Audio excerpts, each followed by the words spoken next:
Putri Chandrawati tak ditahan. Polri dituding pilih kasih, nodai rasa keadilan dan tidak netral. Keputusan Polri mengabulkan permohonan penangguhan penahanan Putri Chandrawati sehingga tak ditahan meski berstatus tersangka menuai kritikan. Sejumlah pengamat, pakar hukum dan Komnas HAM bersuara terkait tak ditahannya Putri Chandrawati. Polri pun dituduh pilih kasih, menodai rasa keadilan dan ada hal tak wajar dengan tak ditahannya Putri Chandrawati. Alasan Polri mengabulkan permohonan penahanan Putri Chandrawati ialah karena alasan kesehatan, kemanusiaan dan Putri Chandrawati masih punya anak balita. Sementara itu, sejumlah pihak khawatir Putri Chandrawati bakal kabur hingga menghilangkan barang bukti. Polri dituding pilih kasih karena tak tahan Putri Chandrawati. Pakar hukum pidana Abdul Fikar Hajar menilai Polri pilih kasih karena tak menahan istri Ferdy Sambo Putri Chandrawati seusai menjadi tersangka kasus pembunuhan berencana terhadap Brigadir Yosua Huta Barat alias Brigadir J. Fikar menilai alasan kesehatan hingga memiliki balita yang menjadi dalil tidak ditahannya Putri Chandrawati dinilai tidak relevan. Padahal banyak tersangka lainnya yang tak mendapatkan nasib yang sama seperti Putri Chandrawati. Ya, ini penegak hukumnya pilih kasih, kata Fikar saat dikonfirmasi pada Kamis 1 September 2022. Lebih lanjut, Fikar menuturkan bahwa Polri juga dinilai telah menodai rasa ketidakadilan. Meskipun ia memahami bahwa keputusan penahanan adalah kewenangan penyidik Polri. Ya, memang terasa tidak adil, tapi semua kembali kepada kewenangan penegak hukum. Dari sudut masyarakat, jelas ini ketidakadilan, tukasnya lagi. Ancaman lebih dari 5 tahun, tak wajar Polri tidak tahan Putri Chandrawati. Ahli hukum pidana dari Universitas Trisakti Abdul Fikar Hajar mengatakan tidak ditahannya Putri Chandrawati merupakan hal yang tak wajar. Menurutnya, ketidakwajaran tersebut lantaran pasal yang disangkakan terhadap Putri mengandung ancaman hukuman di atas 5 tahun, yaitu pasal 340 KUHP Subsider, pasal 338 KUHP Junto, pasal 55 dan 56 KUHP soal pembunuhan berencana. Sebagai informasi, pasal yang disangkakan kepada Putri tersebut memiliki ancaman hukuman mati, penjara seumur hidup atau penjara paling lama 20 tahun. Tidak wajar karena ancaman hukumannya lebih dari 5 tahun. Kemudian tindak pidananya juga cukup berat, pembunuhan.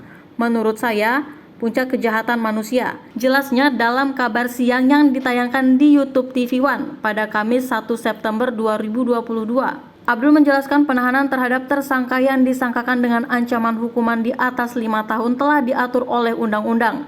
Hanya saja, katanya terkait keputusan tersebut merupakan wewenang dari penegak hukum. Jadi karena itu kemudian terhadap tindak pidana yang ancaman hukumannya 5 tahun ke atas, undang-undang menetapkan itu ada dasar hukum untuk menahan.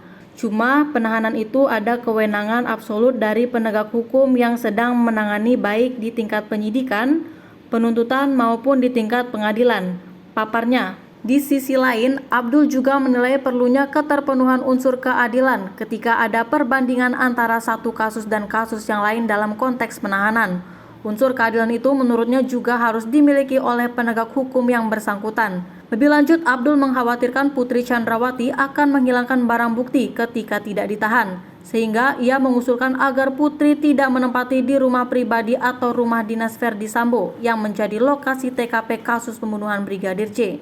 Komisioner Komnas HAM BK Ulung Haspara memberikan tanggapannya terkait penangguhan penahanan Putri Chandrawati yang dikabulkan oleh penyidik. Meski menjadi tersangka kasus pembunuhan berencana Brigadir J, Putri Chandrawati tidak ditahan dengan alasan kemanusiaan karena masih memiliki anak kecil. Putri Chandrawati hanya dikenai wajib lapor kepada polisi sebanyak 2 kali dalam seminggu. BK mengatakan bahwa tidak ditahannya Putri tersebut adalah otoritas dari penyidik. Terkait keputusan wajib lapor bagi Putri, BK menyebut Komnas HAM tidak mencampuri otoritas penyidik tersebut. Menurut BK, penyidik juga harus mempertimbangkan hal lain seperti soal keadilan, serta terkait kelancaran proses hukum dari kasus pembunuhan Brigadir J. BK kembali menegaskan Komnas HAM tidak ingin mengintervensi keputusan-keputusan yang bisa mengganggu proses hukum tersebut. Namun, Komnas HAM hanya ingin memastikan agar proses hukum dapat berjalan dengan baik, serta proses hukum di pengadilan nantinya bisa adil dan transparan. Polisi dinilai tak netral. Pengamat kepolisian dari Institute for Security and Strategic Studies, Bambang Rukminto juga mempertanyakan azas imperialitas atau kenetralan polisi kepada Putri Chandrawati yang tak ditahan. Soal mengapa polisi tidak bisa melakukan imperialitas pada PC, tanyakan langsung ke polisi kenapa, ujarnya saat dikonfirmasi tribunnews.com. Dengan kata lain, lanjut Bambang, Polri dinilai tidak adil karena tidak menahan Putri lantaran alasan kemanusiaan. Kita bisa menilai polisi tidak adil, dan saya yakin polisi juga paham. Tetapi mengapa tidak melakukannya mungkin hanya mereka dan Tuhan yang tahu alasannya, papar dia.